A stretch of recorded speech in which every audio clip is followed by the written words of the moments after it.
Sir last time تک آپ کہہ رہے تھے کہ ابھی تک یہ ڈیسائڈ نہیں ہوا، لیکن اس بار آپ کا فیصلہ ہو گیا کہ بلال بھٹو زرداری آ گئے تھے، ان سے بڑی تفصیلی گفتگو ہوئی اور اس سے کچھ اعتماد اور اطمینان بھی قائم ہوا کہ وہ عمر میں کم ہیں، انہیں ایک نیا موقع ملا ہے.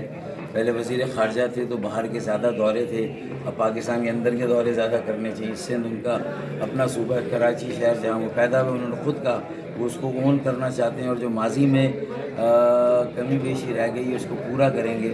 ہم نے اپنے 15 سالوں کا کتھا چٹا ان کے سامنے رکھا کہ جانے انجانے میں اربن سندھ، شہری سندھ جو ہے وہ نگلیکٹ ہوا ہے.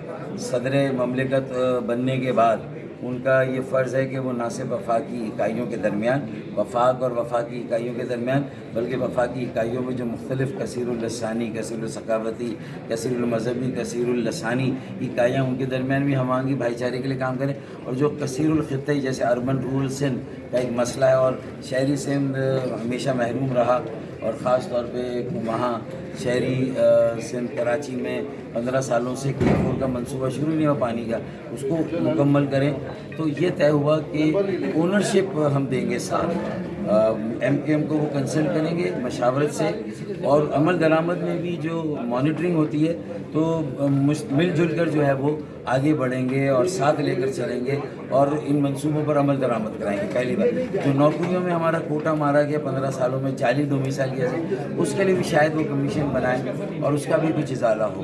تیسرا یہ تھا کہ جو ہمارا آئینی ترمیم بل ہے وہ ڈیولیوشن منتقلی اقتدار کے مکمل حق میں ہے، لیکن ان کا یہ کہنا ہے کہ سر ہم اس کو سمجھ لوں، اور اگر ابھی جو یہ اختیار اور وسائل نیچے نہیں ہے تو یہ جانے چاہیے. وہ اس بات سے ایگری کرتے ہیں. انہوں نے کہا کہ پراپرٹی ٹیکس انہوں نے بلدیہ کو دیا ہے، تو میں نے کہا موٹر وہیکل ٹیکس بھی دیں.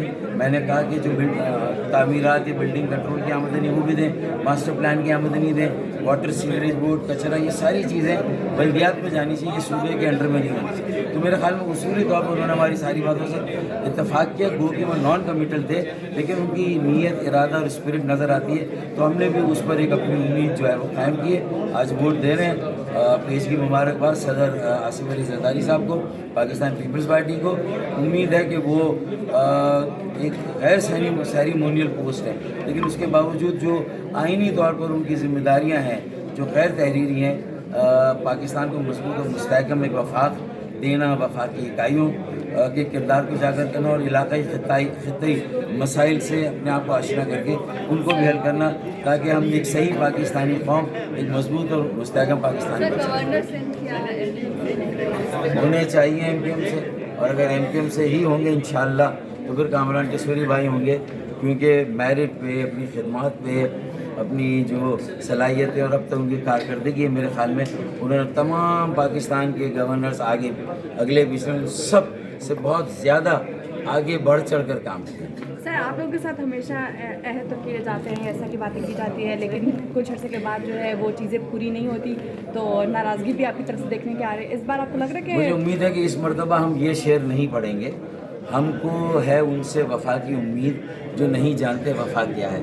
مجھے امید ہے کہ اب وہ بھی جان گئے ہوں گے کہ وفا کیا ہے، اور وفا کرنے سے ہی یہ ملک مضبوط ہوگا. آپس میں ہم باہم شیر و شکر ہوں گے، ملک ترقی کرے گا، مہنگائی، بے روزگاری کا خاتمہ ہوگا، معاشی طور پر ہم مستحکم ہوں گے، اور دنیا کی آنکھوں میں آنکھیں ڈال کر بات کریں گے.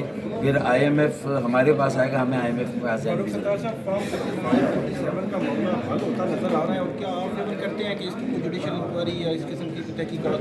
دیکھیں میں اس وقت کوئی اور بات نہیں کرنا چاہتا. یہ میری ایک ہلکی سی تجویز ہے کہ اگر ان انتخابات کی کوئی جوڈیشل انکوائری ہونی ہے تو پھر اس کے ساتھ ساتھ 2018 کے انتخابات کو بھی اس کے ساتھ جوڑ دیا جائے، اور پھر دونوں کی انکوائری ہونی چاہیے. 2018 کی بھی آر ٹی ایس نے کیا گل کھلایا تھا، جو رات کو رزلٹ آ رہے تھے 10 بجے تک وہ کیوں رک گئے تھے، اور پھر اس کے بعد اگلے دن شام کو رات کو رزلٹ کیوں آئے تھے. تو میرے خیال میں پھر مطلب یہ کہ گلاس کے گھر میں بیٹھ کر دوسروں پر پتھر نہیں مارے جاتے. سب کو اپنے گریبان میں جھانکنے کی ضرورت ہے. ٹروتھ اینڈ ریکنسیلیشن کمیشن بنائیں، اور جو 2018 میں ہوا تھا اس کے بارے میں بھی کچھ کہیں، پھر آئیں آگے بڑھتے ہیں. تو میرے خیال میں مکالمہ، مفاہمت